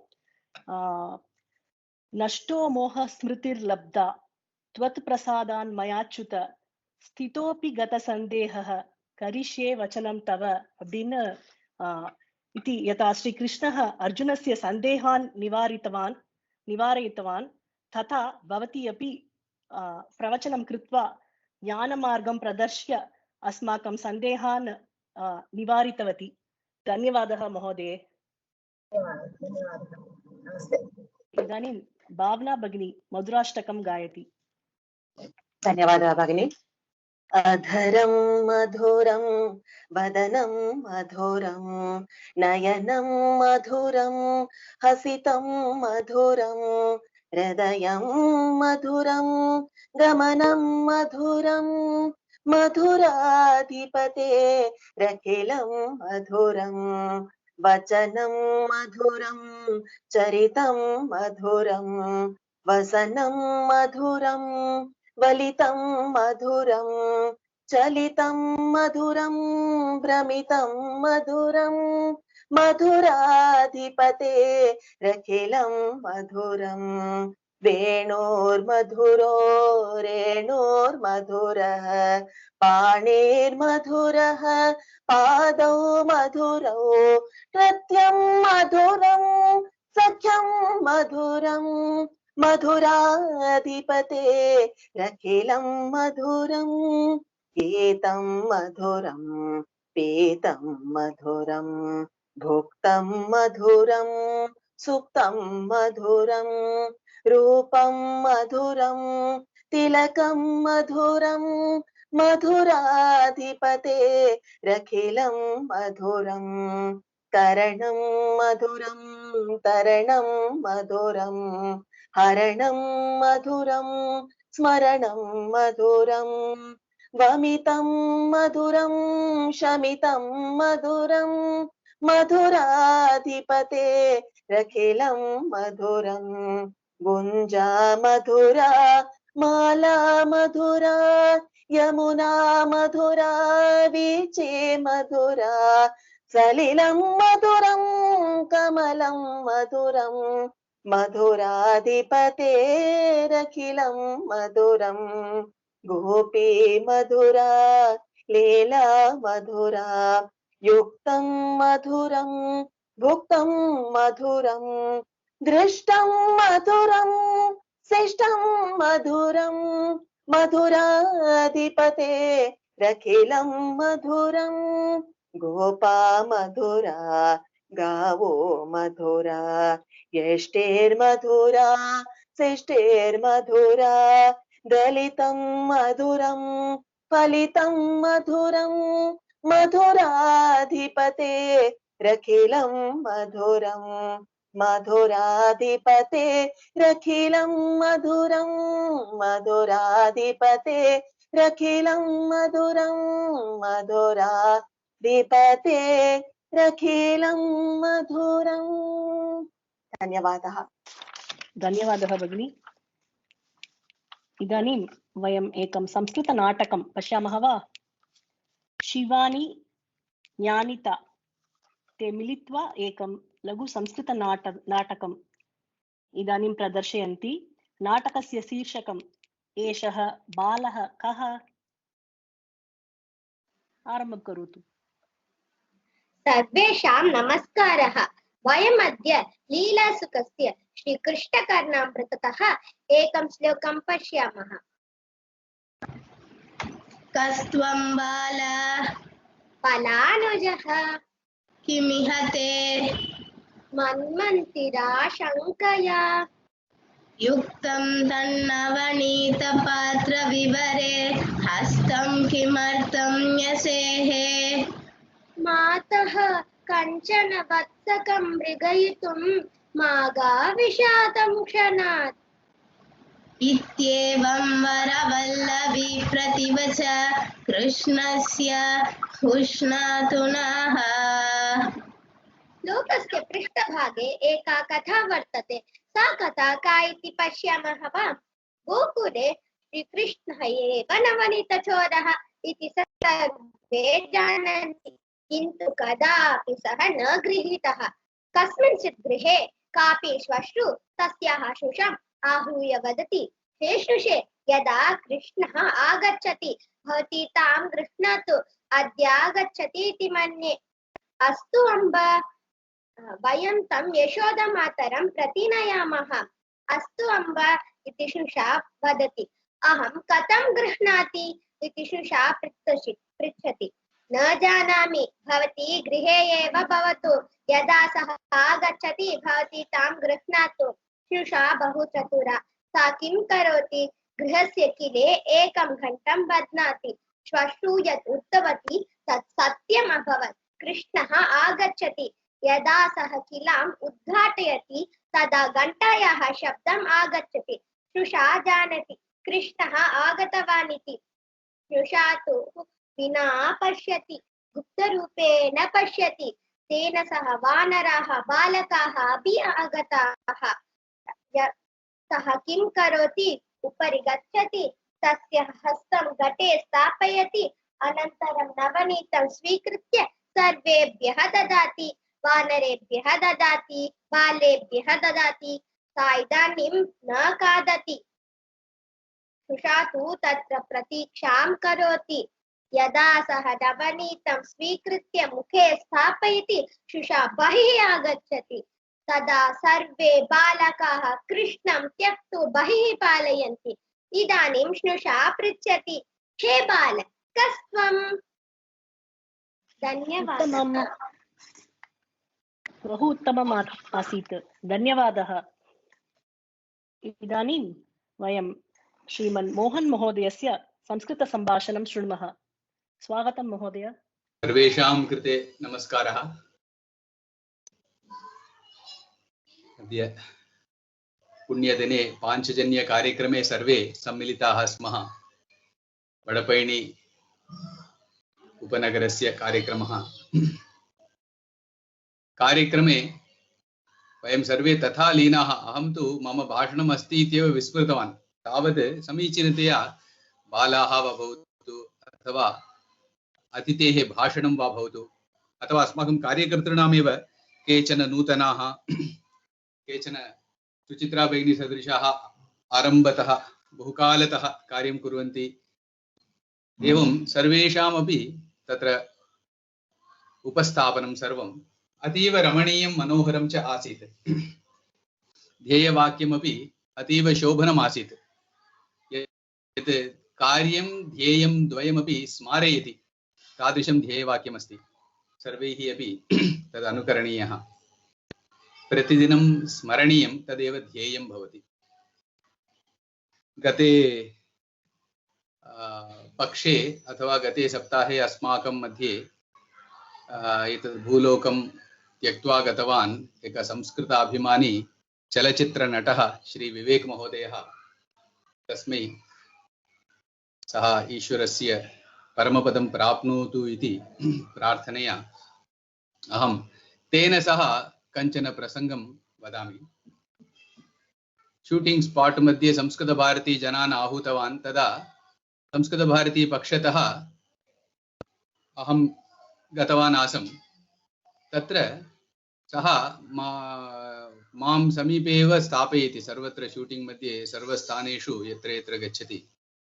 तदा सः अनेकान् विषयान् उक्तवान्। तत्र एकः प्रमुखः अंशः इति यद् अहं चिन्तयामि, तस्य माता स्वामी विवेकानन्दस्य एका उत्तमा भक्ता आसीत्। अतः सा किं कृतवती इत्युक्ते पुत्रस्य नाम विवेकानन्दः इत्येव स्थापितवती। सामान्यतया विवेकानन्दः इति नामकरणं न कुर्वन्ति। विवेकानन्दः इति एक सन्यासी नाम इति कृत्वा न स्थापयन्ति। परन्तु विवेकस्य माता तस्य पुत्रस्य नाम विवेकानन्दः इति स्थापितवती। तावद् प्रभावः आसीत् तस्याः मातुः विवेकानन्दस्य जीवनं भाषणं सर्वस्य। सिनेमा जगति विवेकानन्दं सम्यक् न शोभते, अतः तद् शार्ट् करोतु इति एक डैरेक्टर् उक्तवान् इति कारणेन विवेक इति कृतवान् इति विवेकः स्वयं वदन् आसीत्।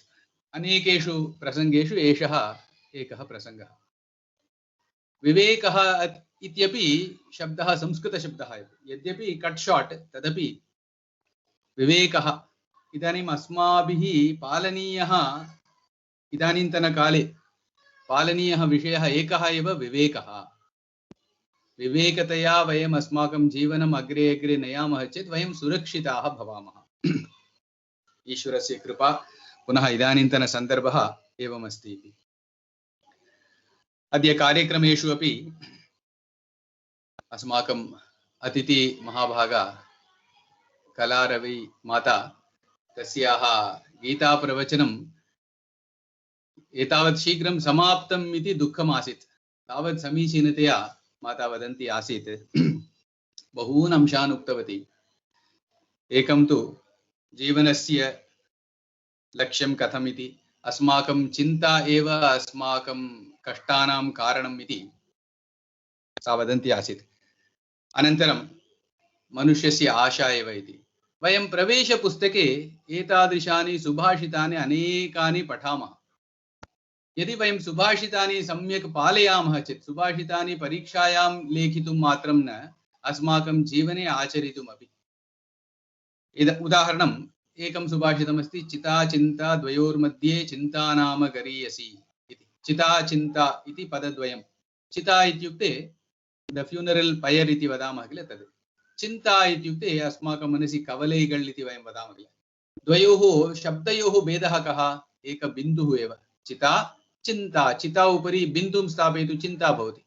चिता चिन्ता द्वयोर्मध्ये बिन्दु नाम विशेषतः, परन्तु भेदः महान् अस्ति। कथम् इत्युक्ते चिता दहति निर्जीवं, चिन्ता प्राणयुतं वपुः। चिता निर्जीवं शरीरमेव दहति, परन्तु चिन्ता तु जीवसहितम् अस्माकं शरीरं दहति। तथा अतः अस्माकं चिन्ताः सर्वमपि यथा सर्वधर्मान् परित्यज्य मामेकं शरणं व्रज इति अतिथिमहाभागया स्मारितम्, ईश्वरस्य पादारविन्दे वयं समर्पयामः चेत् तदा अस्माकं तत्र किञ्चित् मनोबलम् अधिकं भवति। अनन्तरम् अस्माकं प्रधानमन्त्रिणं विना इदानीन्तन प्रधानमन्त्रिणं विना अस्माकं देशः एतस्मात् कठिन कार्यात् अग्रे गन्तुमेव शक्नोति वा इति संशयः।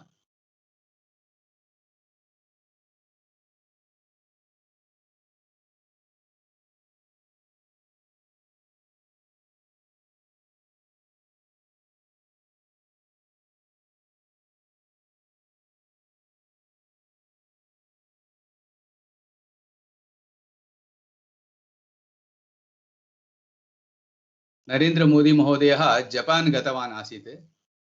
तदा एक प्रोटोकाल् भवति, किमपि एकस्मात् देशात् एकम् उपायनं ददाति। नरेंद्र मोदी अपि एकम् उपायनं ददामि जपान् तस्मै उच्च मन्त्रिणे इति। किम् उपायनं ददामि? भारतस्य the best treasure of Bharat तदहं गिफ्ट् करोमि इति कृत्वा सः किं दत्तवान् इत्युक्ते भगवद्गीता पुस्तकं दत्तवान्। एतद् प्रसिद्धवार्ता अपि वार्तापत्रिकासु पुनः टीवी न्यूस् चैनल् मध्येपि तस्य एषा वार्ता प्रसारिता आसीत्। एतावद् उत्तमम् एकं भारतस्य अत्यन्तम् उत्कृष्टं वस्तु यदस्ति तद् अस्माकं हस्ते अस्ति। तस्य अनुसन्धानं कर्तुं, तस्य पालनं कर्तुम् इदानीम् अस्माकं विशेषसन्दर्भः, अवसरः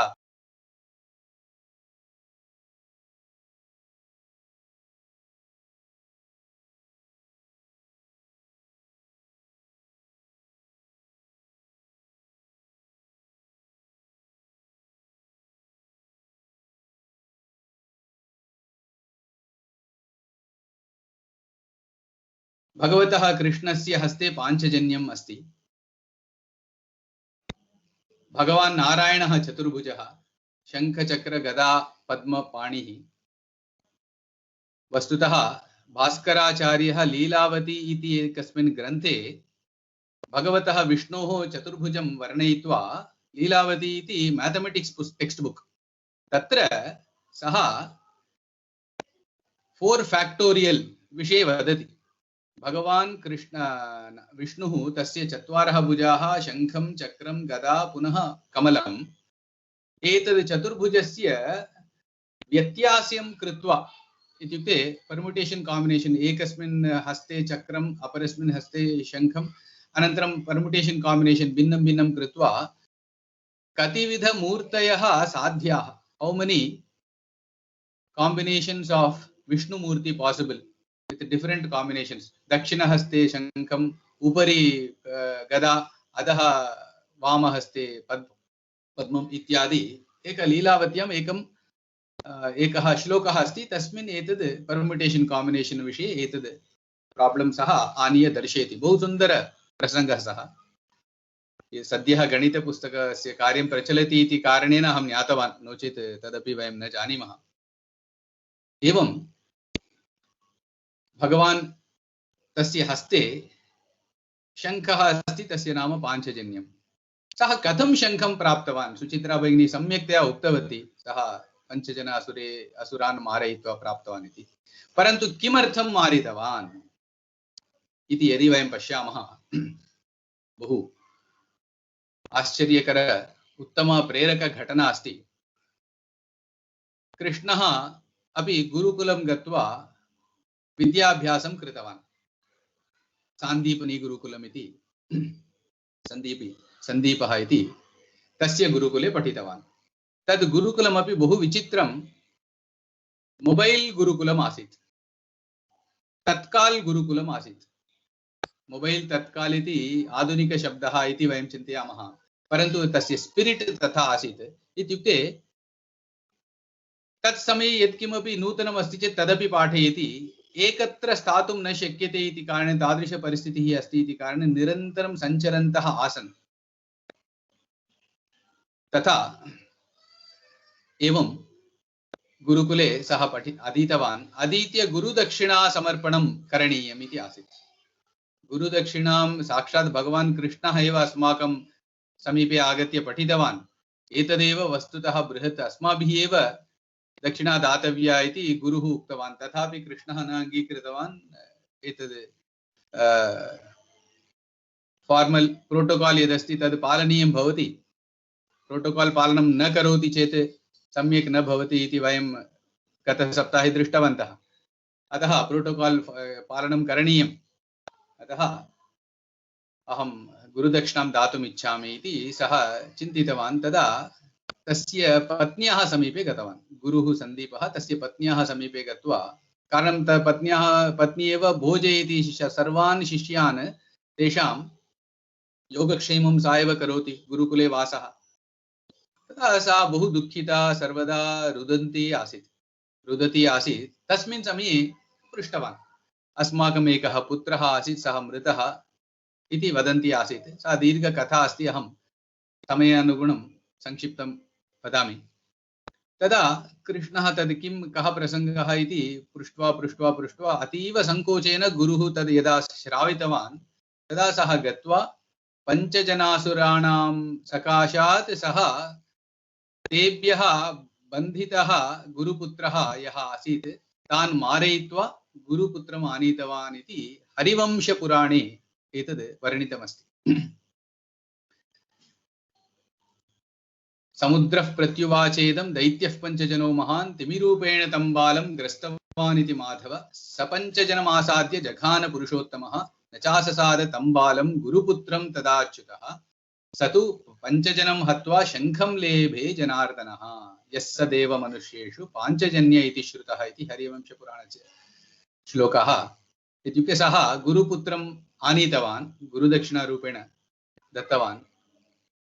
यः पुत्रः मृतः इति चिन्तितवान्। पुनः बोनस् किम् आसीत् इत्युक्ते एक विशेष आयुधं पञ्चजनं तस्य अस्थना निर्मितम् आसीत्, तदपि प्राप्तवान् इति। तद् पाञ्चजन्यं प्राप्तुं सः न गतवान्, गुरुदक्षिणां समर्पयितुं गतवान्। अवान्तरप्रयोजनेन एतत् सः प्राप्तवान्। शङ्खनादं यदा कृष्णः करोति, सुचित्रा भगिनी सुन्दरतया उक्तवती, मङ्गलस्य कार्यस्य आरम्भे युद्धस्य आरम्भे अपि इति। यदा शङ्खनादः भवति, अस्माकं मनसि अन्तरङ्गं यदा वयं दुष्टमार्गे गच्छामः, एकं ध्वनिं किमपि एकं वदति, एतद् उचितं नास्ति नास्ति नास्ति इति। तदेव शङ्खनादं। यदि वयं तद् श्रुत्वा सन्मार्गं प्रति आगच्छामः तर्हि उत्तमं भवति। यदि वयं दुष्टमार्गेण गच्छामः, अस्माकं ईश्वरः शङ्खनादं कृत्वा अस्मान् बोधयति। शङ्खनादं न अश्रुत्वा वयम् इतोपि अग्रे दुष्टमार्गेण गच्छामः चेत् विष्णोः हस्ते अपरम् आयुधमस्ति गदा इति। गदायुधेन सः अस्मान् प्रहरति, इत्युक्ते जीवने अनेकानि कष्टानि वयं प्राप्नुमः। तदा वा अस्माकं बुद्धौ ज्ञानोदयः भवति, वयं जीवने सन्मार्गं प्रति आगच्छामः। तदा अपि न आगच्छामः चेत् विष्णोः समीपे तृतीयमपि आयुधमस्ति, चक्रम् इति। चक्रेण सः प्रहारं करोति, अस्माकं जीवनस्य अन्तः भवति। नेक्स्ट् बेटर् लक् नेक्स्ट् जन्म इत्येव भवति। अतः यदि वयं शृणुमः, सम्यक्तया वयं जीवनं कुर्मः चेत् विष्णोः हस्ते चतुर्थम् आयुधम् अस्ति। आयुधमिति न वक्तव्यं, चतुर्थम् उपकरणं यत् तस्य हस्ते अस्ति, पद्मं कमलम् इति, सः तद् अस्माकं समीपे ददाति। अतः पाञ्चजन्यादारभ्य कमलपुष्पपर्यन्तम् अस्माभिः तद् प्राप्तिपर्यन्तम् अस्माकं जीवनम् अग्रे नेतव्यम् इति सुन्दरः एषः कार्यक्रमः पाञ्चजन्यः इति। अतः अस्मिन् कार्यक्रमे सर्वेपि गीतायाः प्रथम अध्यायस्य आरम्भं कृतवन्तः।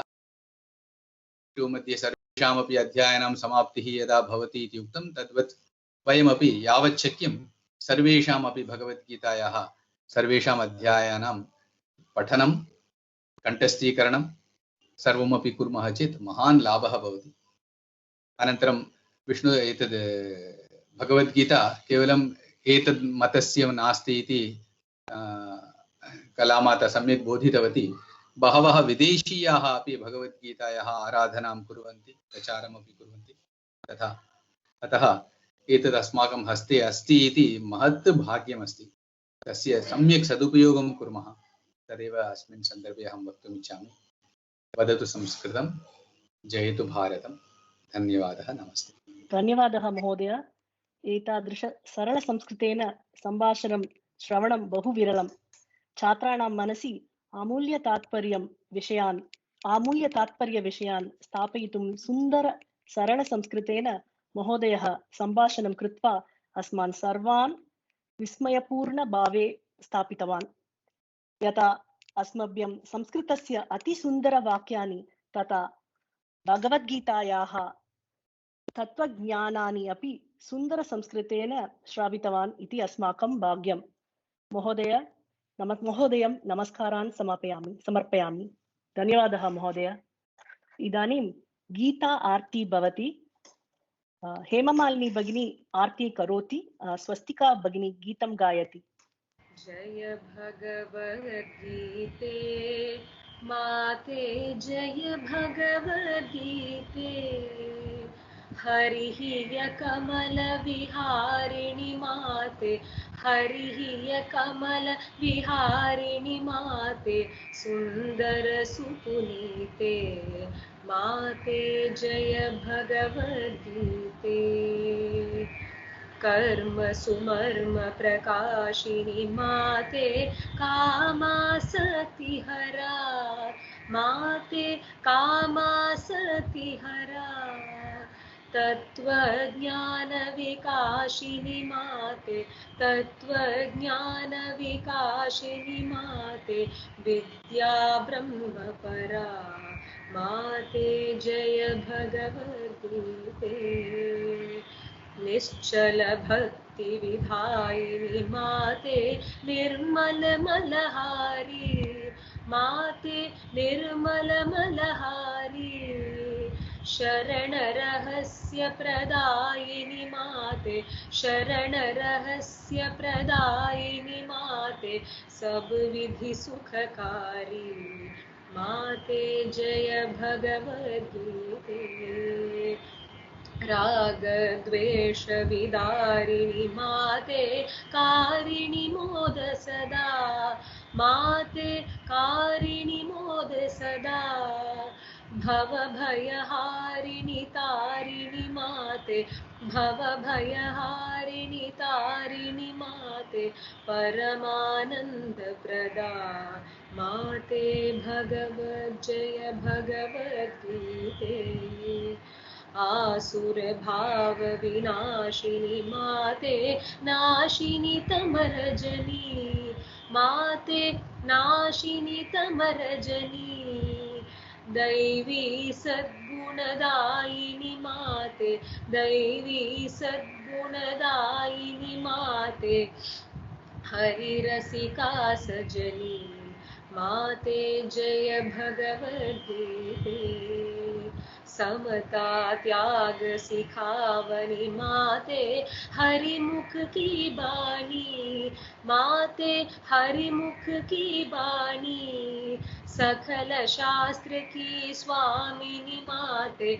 सकल शास्त्र की स्वामिनी माते श्रुतियों की रानी माते जय भगवद्गीते दया सुधा बरसावनी माते मातु कृपा कीजे माते मातु कृपा कीजे हरिपद प्रेम दान कर माते हरिपद प्रेम दान कर माते अपनो कर लीजे माते जय भगवद्गीते नारायण नारायण ओम कृष्ण नारायण नारायण ओम नारायण नारायण नारायण नारायण नारायण नारायण नारायण नारायण नारायण नारायण ओम कृष्ण नारायण नारायण ओम नारायण नारायण ओम कृष्ण नारायण नारायण ओम नारायण नारायण नारायण नारायण नारायण नारायण नारायण नारायण नारायण नारायण ओम कृष्ण नारायण नारायण ओम। धन्यवादः सर्वेभ्यः। धन्यवादः भगिनी। रमणीय अनुभवः।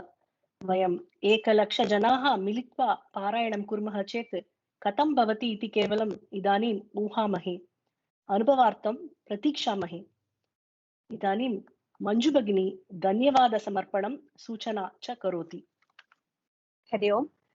नमः सर्वेभ्यः। इदानीं संस्कृतभारती वडपळ्ळि जिल्लायाः पाञ्चजन्यकार्यक्रमस्य अन्तिमघट्टे वयं स्मः। धन्यवादसमर्पणम्। प्रथमं कार्यक्रमे अस्माकम् आह्वानं सन्तोषेण स्वीकृत्य आगतवती श्रीमती कलारवी महोदया सरलभाषया भगवद्गीतायाः माहात्म्यं तस्याः पठनेन अस्माकं जीवने कः लाभः इति उक्त्वा अस्मान् तोषितवती श्रीमती कलारवी महोदया महोदयायै संस्कृतभारती वडपळ्ळि जिल्लायाः पक्षतः धन्यवादान् समर्पयामः। धन्यवादः महोदय। अधुना श्रीमान् मोहन महोदयः सरल संस्कृतभाषणेन अस्मान् प्रेरितवान्। संस्कृतभारत्याः गीतामृतयोजना पाञ्चजन्यस्य तत्त्वम् अस्माकं ध्येयं च बोधितवान् महोदयः। महोदयाय संस्कृतभारती वडपळ्ळि जिल्लायाः पक्षतः हार्दिक धन्यवादान् समर्पयामः। धन्यवादः महोदय। अद्य गीतापारायणे कलाकार्यक्रमेषु अपि उत्साहेन भागं गृहीतवन्तः बालिका बालकाः। सकुटुम्बं गीतापारायणे भागं गृहीतवन्तः संस्कृतबान्धवाः सर्वेभ्यः सन्तोषं प्रकटयामः। धन्यवादान् समर्पयामः। धन्यवादः। अत्र आगतेभ्यः सर्वेभ्यः धन्यवादः। एक सूचना अस्ति। एषः पाञ्चजन्यकार्यक्रमः अस्माकं गीतामृतं 2022 इति योजनायाः प्रथमं सोपानम्। एषः कार्यक्रमः भगवद्गीतायाः प्रथम अध्यायम् अधिकृत्य आसीत्। अग्रे द्वितीय तृतीय चतुर्थ इति 18 पर्यन्तं वैकुण्ठदर्शनकार्यक्रमपर्यन्तं भविष्यति।